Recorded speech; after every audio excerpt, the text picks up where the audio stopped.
think it's possible to control someone's attention? Even more than that, what about predicting human behavior?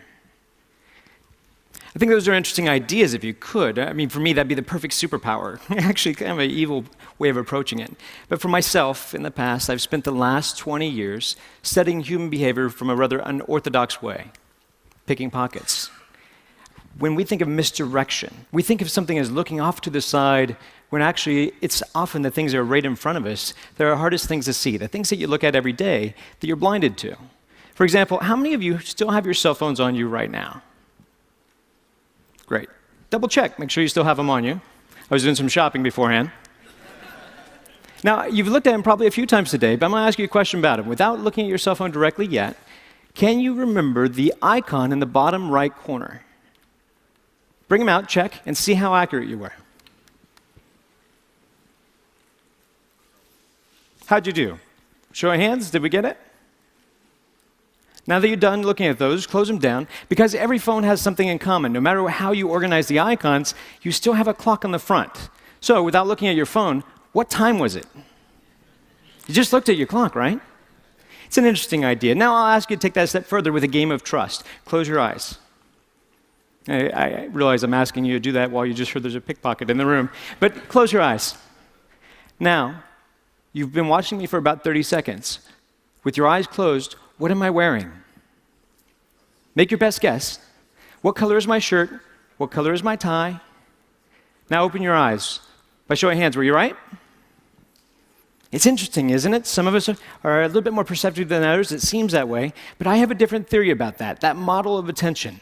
They have fancy models of attention, Posner's trendy model of attention. For me, I like to think of it very simple, like a surveillance system.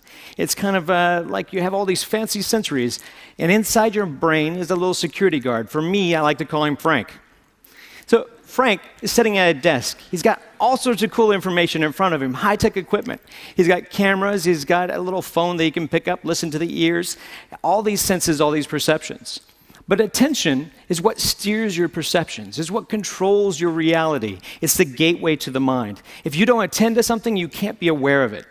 But ironically, you can attend to something without being aware of it. That's why there's the cocktail effect. When you're in a party, you're having conversations with someone, and yet you can recognize your name and you didn't even realize you were listening to that. Now, for my job, I have to play with techniques to exploit this, to play with your attention as a limited resource. So if I could control how you spend your attention, if I could maybe steal your attention through a distraction. Now, instead of doing it like misdirection and throwing off to the side, instead what I choose to focus on is Frank, to be able to play with the Frank inside your head, your little security guard, and get you, instead of focusing on your external senses, just to go internal for a second. So if I ask you to access a memory, like, what is that? What just happened? Do you have a wallet? Do you have an American Express in your wallet? And when I do that, your Frank turns around. He accesses the file. He has to rewind the tape. And what's interesting is he can't rewind the tape at the same time that he's trying to process new data. Now, I mean, this sounds like a good theory, but I could talk for a long time and tell you lots of things, and they may be true, a portion of them. But I think it's better if I try to show that to you here live. So, if I come down, I'm going to do a little bit of shopping. Just hold still where you are. Hello, how are you? It's lovely to see you. You did a wonderful job on stage. You have a lovely watch that doesn't come off very well. Do you have your ring as well? Good, just taking inventory. You're like a buffet. It's hard to tell where to start. There's so many great things. Hi, how are you? Good to see you. Hi, sir, could you stand up for me, please? Just right where you are. Oh, you're married. You follow the directions well. That's nice to meet you, sir. You don't have a whole lot inside your pockets. Anything down by the pocket over here? Hopefully so. Have a seat. There you go. You're doing well. Hi, sir. How are you? Good to see you, sir. You have a ring, a watch. Do you have a wallet on you? Well, we'll find one for you. Come on up this way, Joe. Give Joe a round of applause. Come on up, Joe. Let's play a game.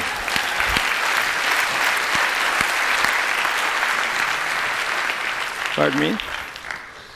Don't think that I need this clicker anymore. You can have that. Thank you very much. Appreciate that. Come on up to the stage, Joe. Let's play a little game. Now, do you have anything in your front pockets? Money. All right, let's try that. Can you stand right over this way for me? Turn around and let's see. If I give you something that belongs to me, this is just something, a half poker chip. Hold out your hand for me. Watch it kind of close. Now, this is a task for you to focus on. Now, you have your money in your front pocket here? Yep. Good. I'm not going to actually put my hand in your pocket. I'm not ready for that kind of commitment. One time a guy had a hole in his pocket, and that was rather traumatizing. I was looking for his wallet, and he gave me his phone number. It was a big miscommunication. So let's do this simply. Squeeze your hand. Squeeze it tight. Do you feel the poker chip in your hand? I do. Would you be surprised if I could take it out of your hand? Say yes? Very. Good. Open your hand. Thank you very much. I'll cheat if you give me a chance. Make it harder for me. Just use your hand. Grab my wrist, but squeeze. Squeeze firm. Did you see it go? No. No, it's not here. Open your hand. See, while we're focused on the hand, it's sitting on your shoulder right now.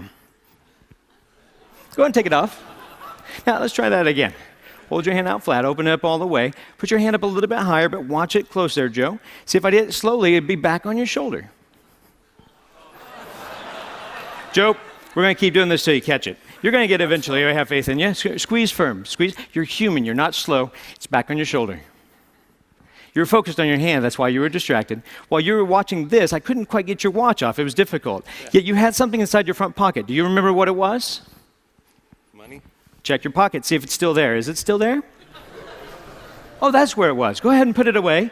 We're just shopping. This trick's more about the timing, really. I'm going to try to push it inside your hand. Put your other hand on top for me, would you? It's amazingly obvious now, isn't it? It looks a lot like the watch I was wearing, doesn't it? That's pretty good. That's pretty good. Oh, thanks.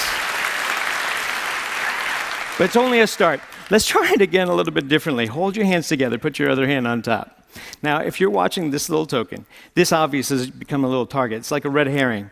If we watch this kind of close, it looks like it goes away. It's not back on your shoulder.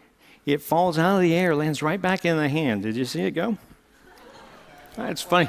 Got a little guy, he's union. He works up there all day. If I did it slowly, if it goes straight away, it lands down by your pocket. I believe, is it in this pocket, sir? No, don't reach in your pocket. That's a different show. Sorry, that's rather strange. They have shots for that. Can I show them what that is? That's rather bizarre. Is this yours, sir? I have no idea how that works. We'll just send that over there. That's great. I need help with this one. Step over this way for me. Now, don't run away. You had something down by your pants pocket. I was checking mine. I couldn't find everything. But I noticed you had something here. Feel the outside of your pocket for a moment. Down here, I noticed this. Is this something of yours, sir? Is this? I had no idea. That's a shrimp. Yeah, saving it for later. You've entertained all these people in a wonderful way. Better than you know. So we'd love to give you this lovely watch as a gift. Hopefully it matches his taste. But also we have a couple of other things. A little bit of cash. And then we have a few other things. These all belong to you, along with a big round of applause from all your friends. Joe, thank you very much.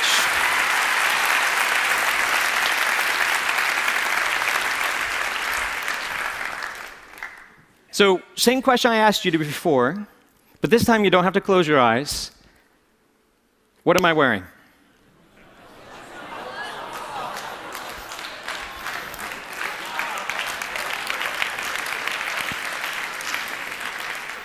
Attention is a powerful thing. Like I said, it shapes your reality. So I guess I'd like to pose that question to you. If you could control somebody's attention, what would you do with it? Thank you.